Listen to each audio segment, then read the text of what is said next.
नमस्कार दोस्तों, देव education and news channel में आपका स्वागत है। जैसे कि आपको पता है कि हम इंग्लिश ग्रामर का बेसिक क्लियर कर रहे हैं, तो आज इस वीडियो में पढ़ेंगे हम केस के बारे में, यानी कारक के बारे में पढ़ेंगे। कल के वीडियो में हमने पढ़ा था जेंडर पूरा कंप्लीट किया था, उसके प्रकार, उनके बनाने के नियम, उनके प्रकारों के एग्जाम्पल के थ्रू हमने समझा था। लेकिन आज इस वीडियो में हम केस के बारे में पढ़ेंगे, यानी कि कारक के बारे में पढ़ेंगे। तो आइए वीडियो को शुरू करते हैं। इसमें दिया गया है कि कारक क्या है। सबसे पहले याद रखना कि किसमिस क्या होता है, कारक होता है।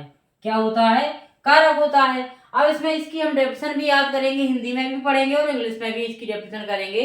जैसे इसमें दिया कि वह रूप जो किसी संज्ञा या सर्वनाम के वाक्य में अन्य शब्दों से संबंध बताता है। मतलब मैं ये कह रहा है इसमें कि ऐसा शब्द या वह रूप जो संज्ञा और सर्वनाम के अन्य शब्दों से क्या बताता है, संबंध बताता है। मतलब संज्ञा सर्वनाम आए वाक्य में, लेकिन वाक्य में जो अन्य शब्दों से जो संबंध बताए वो शब्द क्या है, केस हैं, यानी कि कारक हैं। तो कारक की परिभाषा में हमें यही याद रखना है कि किसी वाक्य में आए हुए संज्ञा और सर्वनाम वाक्य में आए हुए अन्य शब्दों से क्या बताते हैं, संबंध बताते हैं। उनको हम क्या कहते हैं, कारक कहते हैं। अब इसकी इंग्लिश में भी हम डेफिनेशन थोड़ा पढ़ के चलेंगे, क्योंकि हम साथ में दोनों ही मीडियम कवर कर रहे हैं। Case is the form of a noun और pronoun that shows its relation to other words in a sentence. मतलब इसका यही अर्थ है कि संज्ञा सर्वनाम का अन्य शब्दों से जो संबंध बताते हैं उन्हें हम क्या कहते हैं, केस कहते हैं, यानी कि कारक कहते हैं। अब कारक के हम कुछ प्रकार पढ़ेंगे। तो इसमें दिया गया है टाइप्स ऑफ केस, यानी कारक के जो प्रकार हैं, nominative case, objective case, possessive case और वोकेटिव केस। तो इसको याद रखना है। नॉमिनेटिव का अर्थ होता है कर्ता कारक। क्या होता है, कर्ता कारक होता है। क्या होता है, कर्ता कारक होता है। लेकिन इसकी डेफिनेशन हमें शॉर्ट में याद रखना है कि मतलब वाक्य में जो शब्द कार्य करने का बोध कराए या फिर कार्य करने का हमें पता चलता है, जिससे उसे हम क्या कहते हैं, उसे हम कहते हैं कर्ता कारक। क्या कहते हैं, कर्ता कारक कहते हैं। या फिर एक बात ये कह सकते हैं कि वाक्य में जो कार्य करने वाला होता है उसको जो बोध कराता है उसको हम क्या कहते हैं, नॉमिनेटिव केस कहते हैं। इसके एग्जाम्पल भी हम पढ़ सकते हैं। जैसे ही दिया है, सी दिया है, इट दिया है, दे दिया है, वी है, यू है। तो ये सब क्या है, सब्जेक्टिव केस में है। मतलब सब्जेक्ट है ये, तो नॉमिनेटिव केस कहेंगे इसको। तो हमें याद रखना है कि कर्ता कारक उसे कहते हैं जिसमें वाक्य में क्या होता है, कोई कार्य करने का बोध हो रहा है या कार्य करने वाले का बोध हो रहा हो, उसे हम नॉमिनेटिव केस के अंतर्गत रखेंगे।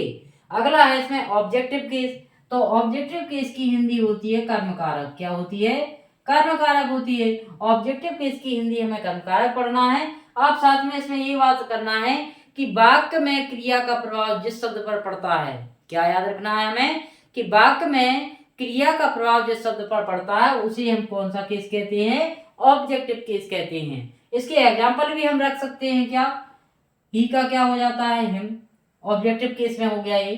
सी का क्या हो जाता है, हर, क्योंकि इट का तो इट ही रहता है। और दे का ऑब्जेक्टिव केस में क्या पहुंचता है, देम होता है। और डी का अस पहुंचता है और यू का यू रहता है। और इसमें याद रखना है इसी प्रकार से ये हमें कब काम आएंगे, एक्टिव पैसिव पढ़ते समय भी हमें ये फॉलो करना पड़ेगा ये नियम कि ही कौन सा है, और सब्जेक्ट यानी कि और नॉमिनेटिव केस है, और हिम क्या है, उसमें ऑब्जेक्टिव केस है, क्योंकि पैसिव में इनका यूज होता है। सी का क्या है, हर है, तो ये ऑब्जेक्टिव केस में हो गया। इट का इट ही रहता है, दे का देम होता है ऑब्जेक्टिव केस में, और बी का आस हो जाता है, यू का यू ही रहता है। तो हमें याद रखना है कि जिस शब्द से हमें कर्म का पता चले वो कौन सा है, ऑब्जेक्टिव केस है। यहाँ पर एक बात ये अभी हमने बोला था कि जिस शब्द का क्रिया का प्रभाव पड़ता है उसे हम ऑब्जेक्टिव केस कहते हैं।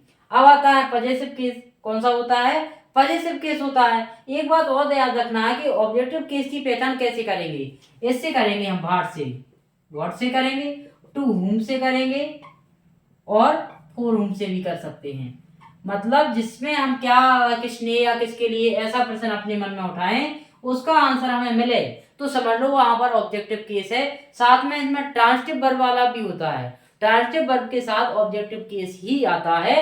तो इसमें दो नियम याद रखना है। हम क्या से क्वेश्चन करें, किसके लिए करें, उसका हमें आंसर मिले वो ऑब्जेक्टिव केस में रहेगा। यानी उसमें आ सकता है जैसे वह उसे पढ़ाता है, तो इसमें हिम है उसे, तो वो ऑब्जेक्टिव केस में आ जाएगा। अब पॉजेसिव केस का मतलब होता है संबंध कारक। क्या होता है, आपको याद रखना है, संबंध कारक होता है। क्योंकि ये अगले टॉपिक में आने वाले हैं, बहुत उपयोग है इनका। तो संबंध कारक में क्या होता है, इसमें संबंध बताते हैं। यहाँ पर ओनरशिप का इसमें बोध होता है, स्वामित्व होता है। ओनरशिप का होता है कौन सा, ओनरशिप का होता है स्वामित्व के बारे में, कि अधिकारक बोल सकते हैं हम। इसमें क्या होता है कि सिंगुलर नाउन होती है, उनमें हम एस जोड़ देते हैं, अपॉस्ट्रोफी एफ जोड़ते हैं, तो क्या बन जाता है, पजेसिव बनता है। जैसे राम है, तो यहाँ पर लिखे हम, जैसे कि एग्जांपल में लिखा हमने राम बुक लिखा, यदि हम ऊपर अपॉस्ट्रोफी कोमा लगा दें तो ये राम की किताब हो जाएगा, यानी पजेसिव हो गया, इसका अधिकार हो गया, इसका ऑनरशिप हो गया। तो ऐसे हम बना सकते हैं। साथ में एक बात और याद रखना है, वैसे आपने सबने सिंगुलर प्लूरल पढ़े होंगे, सिंगुलर में तो हम एस जोड़ते हैं, लेकिन प्लूरल में कभी एस नहीं जोड़ते।